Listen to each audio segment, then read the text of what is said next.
It's a Tuesday night. Nothing happened today. Not really. A parent called, and the conversation ended in that specific way conversations with them always end. Fine on the surface. With something coiled underneath that you'll feel in your shoulders for the next 48 hours. A friend took 6 hours to reply to a message. Someone at work CC'd a person they didn't need to CC. Nothing you could point to. Nothing worth crying about. And yet, here you are. 10:47 p.m., on your hands and knees on the kitchen tile, the cold of it pressing through your sweatpants into your kneecaps, rubber gloves, the sharp citrus burn of oven cleaner in the back of your throat, scrubbing the inside of an oven that was already clean. The oven nobody is going to inspect. The oven nobody is coming over to see. The oven that already shines. You couldn't tell yourself why you started if someone asked. You only know that sitting on the couch felt like sitting inside your own skin, and your skin was too small. And standing here, with a sponge, with something to do, feels like the only thing keeping you from coming apart. If that scene felt uncomfortably specific, stay with me. Because what you've been calling being clean, what your friends call having it together, what your family praises as always so on top of things, that might not be a personality trait at all. Sometimes, a spotless house is a trauma response. And tonight, I want to talk about why, quietly, without rushing it. Before we go any further, there's something I need to separate, because if I don't, half of what comes after is going to land on the wrong people, and the other half is going to bounce off the people who actually need it. There are people who keep an ordered home the way most of us brush our teeth. No drama, no urgency, just baseline. They wipe a counter and walk away and don't think about it again. They're not who we're talking about tonight. The people we're talking about are different. They clean to feel safe. They tidy to feel in control. They scrub when something painful is happening that they can't yet name. From the outside, both groups look identical. Clean counters, made beds, empty sinks. But inside, the experience is worlds apart. One person is at peace in their home. The other is managing something, every minute, with a calm face on. If you've ever finished cleaning your entire apartment and felt that specific, fragile kind of relief, the kind that wears off before you've even sat down on the couch, you already know which group you belong to. For most people who recognize themselves in this, and if that's you, I want you to know, you're not alone in this video, you're not alone in this pattern. This didn't start in adulthood. It started in a house where things felt unpredictable. Maybe a parent's mood was the weather report. Or, no, weather is too gentle. Weather you can predict. This was different. This was sunny one moment, storming the next, with no front coming through to warn you, so you became the meteorologist. Maybe there was a slammed door at the end of a hallway, and you learned, at 6 years old, what every muscle in your back does when a door slams. Maybe there was a particular silence at the dinner table that was louder than any yelling could have been. Maybe nobody hit you. Maybe nobody yelled. Maybe it was just that nobody really saw you. And a kid who isn't seen learns very quickly to be useful instead. When a child grows up in an environment they can't control, their nervous system makes a deal. If I can just keep my room perfect, maybe nothing bad will happen tonight. If I can just be the easy one, the quiet one, the one who doesn't add to the chaos, maybe I'll be safe. It's a quiet bargain. Most kids don't even know they're making it. Psychologists have a name for what this becomes. They call it an extreme adaptation of internal locus of control, which is a long way of saying the belief that everything that happens is something you have to fix. In a stable home, that belief is healthy. It builds confidence. In an unstable home, it warps. If anything goes wrong, it's because I didn't try hard enough. So I'll keep trying. Forever. The clean house becomes the bargaining chip, and the child grows up, still paying. So what is actually going on? In the part of you that reaches for the broom when something inside you breaks. Psychologists have a word for it. It's not a glamorous one. They call it displacement, a clinical term for something that, honestly, doesn't feel clinical at all when you're in it. It's the mind redirecting energy it doesn't know how to process into a task it can finish.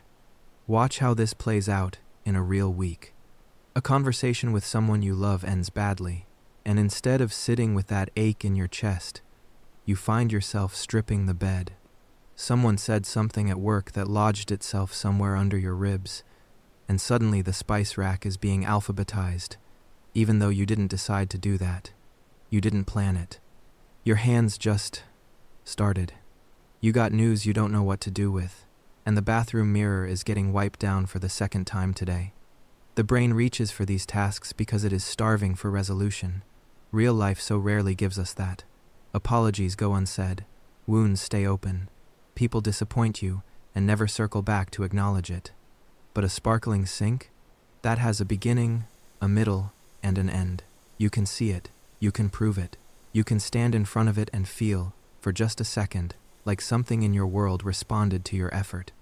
So you keep reaching, over and over, through a sponge, a rag, a vacuum cord wrapped tight around your hand. And it almost works. Almost. But here's the part that's hard to accept. The relief never lasts as long as the cleaning took. You can spend an entire Saturday turning your home into something out of a magazine. 3 hours, 4, 6. And by the time you finally sit down, really sit down, with the coffee you've been promising yourself since 9 a.m., that quiet unease you were running from is already creeping back into the room with you. It found you. It always finds you. Because the discomfort you were trying to scrub away was never living in the house. It was living in you. The crumbs on the counter weren't the problem. They were just the closest thing your body could grab onto when the real feeling became too much to hold. And once the counter is clean, the feeling has nowhere left to hide. This is why people who clean from this place describe a specific kind of tiredness that doesn't make sense to anyone else. They sleep enough, they eat okay, they take their vitamins, but they're tired, down to the bone. Of course they are. They've been out running something for years, one tidy surface at a time. And there's one more layer to this, the one that lives lower in the body than the others, the one most people don't get to until much later in the work, if they get to it at all. Hypervigilance. If you grew up in a home where you were criticized for being messy, or shamed for it, or punished for it, or where appearances mattered more than how anyone actually felt inside the walls of that house, your nervous system learned, before you had language for it, that being seen wrong is dangerous. So as an adult, you don't just clean for yourself. You clean as if someone is always about to walk in. You can't leave a single mug in the sink overnight. You can't sit down on the couch if there's laundry on the chair. You feel physically uncomfortable in your own home. Your own home, if anything is out of place. That isn't preference. That's a body still bracing for someone to point out what you did wrong. You don't have a preference for tidiness. You have a body that learned, very young, that the wrong dish in the wrong place could change the temperature of a whole room. You're not particular, you're prepared. And here's the cruel part. The cleaner the house gets, the more the bar moves, because the goal was never clean. The goal was safe. And safety, when it's been missing for long enough, is something the body forgets how to recognize, even when it finally arrives. There's a reason all of this lives in the body, and not just in the mind. When you can't sit still in a quiet, tidy, beautiful room without feeling the urge to do something, that's not a personality trait either. That's your nervous system telling you that stillness has historically meant danger. Stillness was when the bad thing came. Stillness was when you had nothing to focus on except what was happening around you, or to you, or just out of sight. So you stay moving, you stay productive, you stay cleaning, you stay. This is the second kind of exhaustion, different from the first. The first was the exhaustion of outrunning. This one is the exhaustion of standing guard. They live in different parts of the body, and they require different kinds of rest. Most of us have only ever known the first. Because you don't actually rest in the spaces you've created.